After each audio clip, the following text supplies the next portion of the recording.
Good morning. First, y'all do respond well. I've been to some places where you're like, good morning, and they have to say it again and again.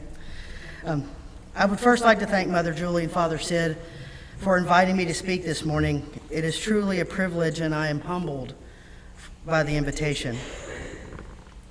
I was thinking about a shameless plug for Zion House, but instead I wore my shirt.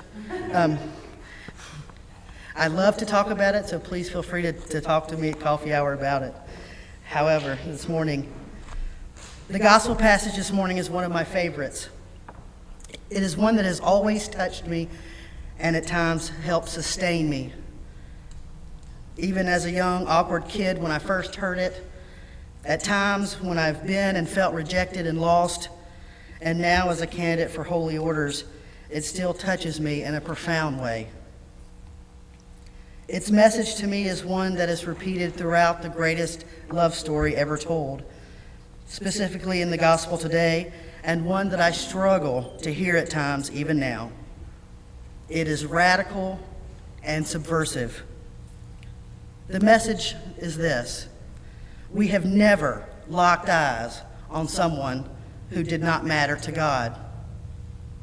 It's really simple, but it bears repeating. We have never locked eyes on someone who did not matter to God. Because each one of us matters and is deeply loved by God, God sent Jesus. And by Jesus stretching out his arms upon the cross, no one is outside the reach of God's loving embrace. And that's radical grace. But I'm getting ahead of myself. I got 10 minutes. At the beginning of our gospel today, it says, "Now all the tax collectors and sinners were coming near to listen to him, and the Pharisees and scribes were grumbling and saying, 'This fellow over here, he welcomes sinners and he eats with them.'" Let's remember, in ancient Palestine, eating with someone was highly regulated because it signified that you considered them pure, clean, worthy to spend time with. Yes, there was a precedent for charity, but to share a meal with someone signified a level of intimacy and honor. No wonder the Pharisees and scribes were appalled. Jesus ate with those who society had judged unworthy and had cast out. And by the simple act of eating with outcasts and sinners, those society had rejected, he was making it crystal clear that we have never locked eyes on someone who did not matter to God. To make this truth about God plain, because the Pharisees and the scribes were on the short bus and just weren't getting it, Jesus tells two parables, one about the lost sheep and the other about a lost coin, and about how their owners searched and searched until they found them. Today we think of these as feel-good stories about God seeking out the lost. To be sure, these are feel-good stories. However, this story is multivalent. There is more to this story. Jesus takes this a step further and pushes the envelope. In these parables, Jesus compares God to a shepherd. And some of us don't realize that in ancient Palestine, shepherd was a bad word, was a bad thing. It was a negative. And then, even worse, God is compared to a woman who had lost a coin. That's radical for ancient Palestine. And Jesus was trying to strike a nerve. He was trying to tick off the Pharisees. And I love that. And Jesus was trying to make it clear that you can't put God in a box. God is greater than anything we can humanly imagine. In ancient Palestine, the mentality of the Pharisees was either you were in the club or you weren't. There were no in-betweens. But Luke's gospel was written for Gentiles, those who were not in the club.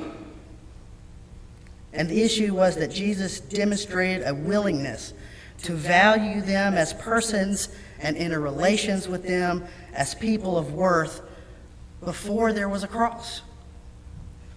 This was an expression of love, and the love was unconditional.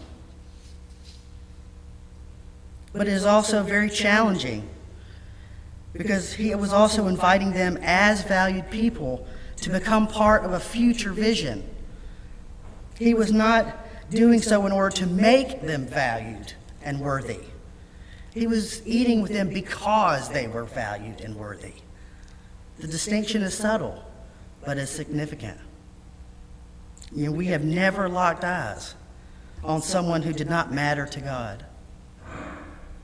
And just like that, Jesus says, the angels of God rejoice. Rejoice with me when even one person who is lost is found, comes home, allows God to embrace them, and God says to them, you are mine, and I love you. I would search and search the whole world just for you. Now, there are times when we all feel like lost sheep because of our own inner demons and feelings, our own despair, or when we've acted not according to our own standards. And Jesus knows this will happen to each and every one of us. And when it does, he's like, it's all right. And he reaches out in love and compassion to direct and guide us back. And may we remember that regardless of what we have done or by what we have left undone, God refuses to give up on us. In God's eyes, we are not defined by the things we've done, but simply by who we are. With earnest, like the verbs used in the parables, God is reaching out to us, seeking us, and saying, you are beloved. That's radical. God continues to invite us into a close and personal, intimate relationship with God through Christ. God is the yearning, the seeking God who offers a restored relationship. And the final point that I'd like for us to see, invite us to see this morning, is the radical grace in our lives. The thing we cannot always see or accept, yet which is at work in us all the time. For all of us, no matter who we think ourselves to be or others have judged us to be, we live within the nexus of God's grace. Because God's grace is greater than we can humanly imagine. But do not mistake what I say for a free pass. If we truly embrace God's grace within our lives, in our heart, then we are transformed. And we can't help but show that in how we live our lives. For God is always at work in us, through us, and even despite us.